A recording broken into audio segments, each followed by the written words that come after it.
ekiri wano ku Makaerer University ate essanyu gyereere anti olunaku olwaleero mukwano gaffe Chairman Nyanzi amaze okuba nga atikkibwa ewamu ne ba comrade baffe mu National Platform abangi ennyini ddala.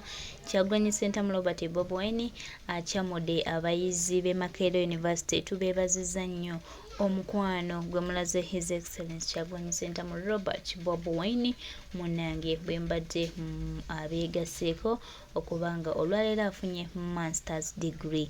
The elected president of Uganda Kyagulanyi Ssentamu Robert Bobi Wine ebintu abikoze nate olwaleero. Congratulations. He's a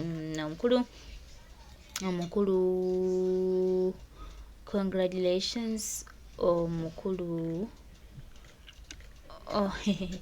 Congratulations omukulu Honorable Chairman Nyanzi. Banange webale kusoma, webale tuweesa kitiibwa. Buli kimu tukikoze kaakati olwo tusigadde kulya mikolo gya pati ekyekyo. Naye nga yo embeera bw'eki bw'eri wano ku Makaerer University anti balabye ku mukulembeze w'eggwanga.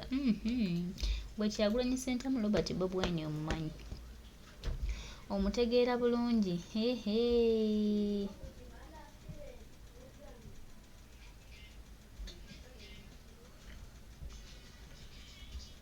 Kyagulanyi Ssentamu Robert Bobi Wine ali Makaerer University.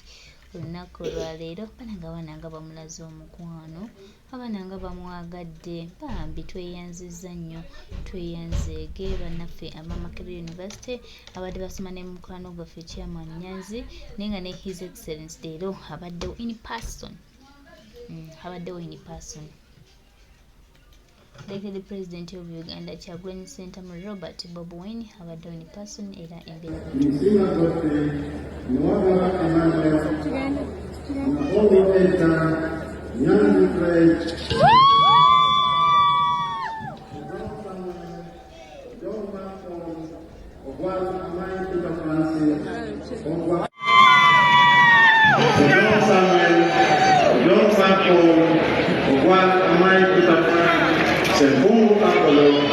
Suleiman Shamila Kara, Sowen Asuman, Enwa Amit, Musingire Jane, Wadipende Robert, and Wanyama Dennis Wasiko. By virtue of the authority entrusted to me, I confer upon all those persons whose names have been read the degree of Master of Arts in Peace and Conflict Studies of Makaerer University.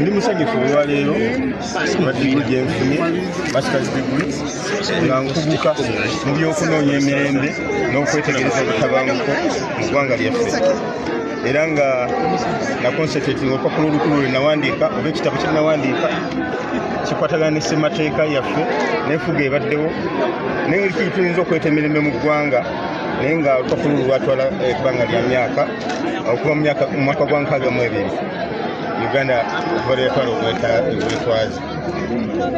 Kibadde kizibu nnyo olw'emirimu gye mbadde nnina okukola ku lw'ekibiina kyaffe ne ku nange ng'omuntu n'okuzoganyizibwa kwe tuyiseemu, naye nga ntuusa ddala okwebaza eri ekibiina kyaffe ekibadde kiyimpa amagezi naddala mu research okutuusa essomo lino liggisa. Recommendations of the research. Yes. Recommendations of the research. Nakola bulungi nnyo kubanga bw'okola research amagezi tegaba ga muntu omu. It is a combined effort egenda okuŋŋaanya okuva mu sources ez'enjawulo. Yes. Yeah, today I'm glad that I've got this achievement. As a person, I consider it as a great achievement because given the busy schedule, the hard work, hectic time I've been, offering this study, I am very, very glad that I've got this achievement. I studied peace and conflict. It is a master's degree. And my concentration was on constitutionalism, governance, and Uganda's quest for national stability. Thank you. My name is Uganda Richard, and I attained a bachelor's degree from College of Health Sciences, bachelor's in biomedical sciences. I faced a lot of challenges along the way. Amidst my study, I encountered and I lost my right hand because of tear dust, something that predisposed me to test depression.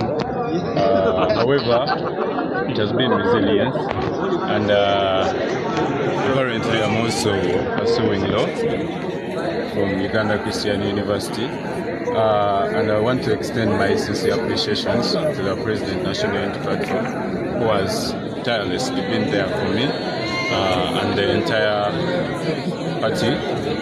Thank you. Amanya nze Uganda Richard, wambadde muyizi Makaerer nkola bachelor's degree in biomedical sciences.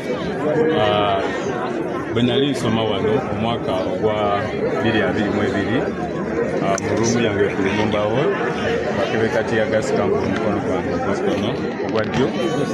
Bwe kanka omukono gwange ogwa ddyo ne mbeera mu ddwaliro okumala emyezi gyali ebiri.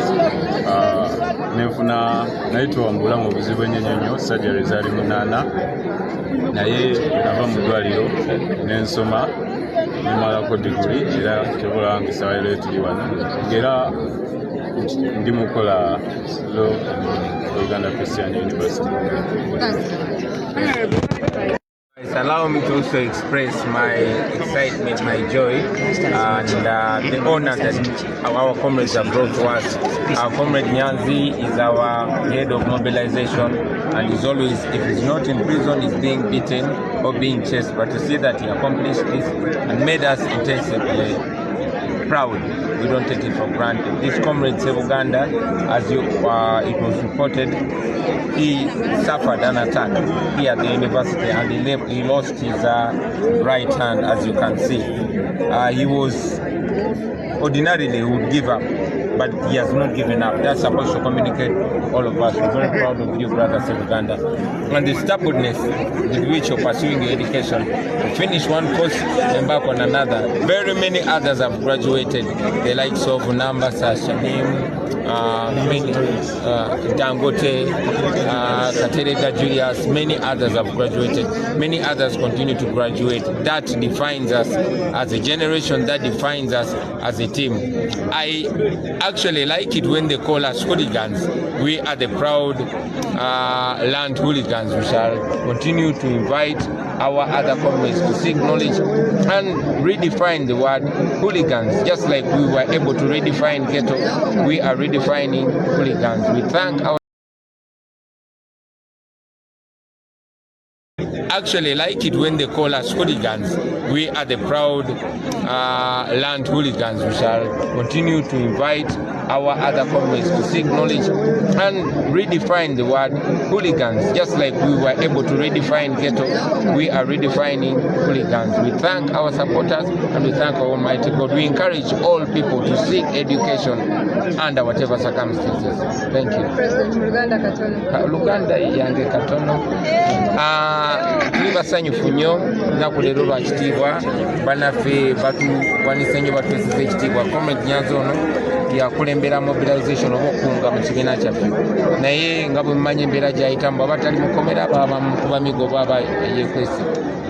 Okulaba nti yamazeeko masters degree eno kyakitiibwa muganda waffe ono Ssebuganda ngabo mumaaki reporting amawulire y'omu ku baana abasafaringa ne Makerere yakutukako omukono gwe ogwa ddyo nga bwe mulaba ate nga gwe yali awandiisa ate nga kosi yali akola nzibu nnyo naye twebaza Katonda naye tumwebaza okulemerako natwe ekifaananyi ekirungi n'amalako ate n'asukka nawo nti amaliza kosi eno nga yabakanye na ndala ey'amateeka ekyo no kitudefininga tuli beesiimu nnyo tubenyumirizaamu nnyo okulaba nti oba oyagala muntu wa people power NUP osonga mu Uganda osonga mu namba Sasami osonga mu Katereka osonga mu Alliance kyakitiibwa nnyo n'abali batuyita bakireerese yeffe bakireerese ab'omulembe guno abayinjawulomu era twebaza Katonda namwe tubebaza otuweesa ekitiibwa katugende tukyankalanye. Mr. President, this is our contribution.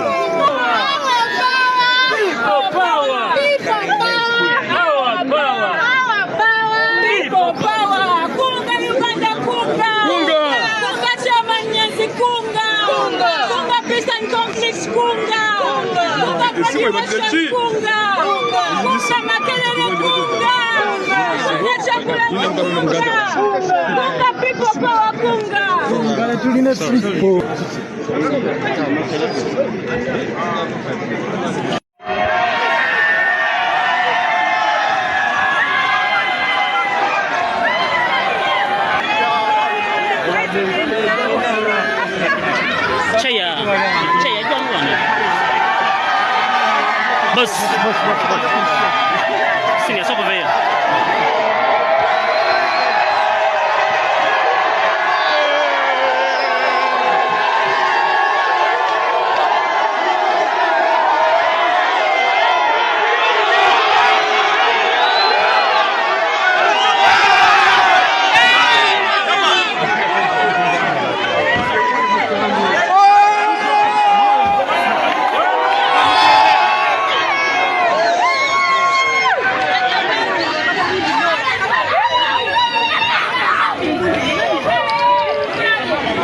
His Excellency Robert Kyagulanyi Ssentamu, the President of the Republic of Uganda, has just left Makaerer for the 74th graduation of his brother Robert Kyagulanyi as his brother Fred Nyanzi Ssentamu. Security is tense, as you can see.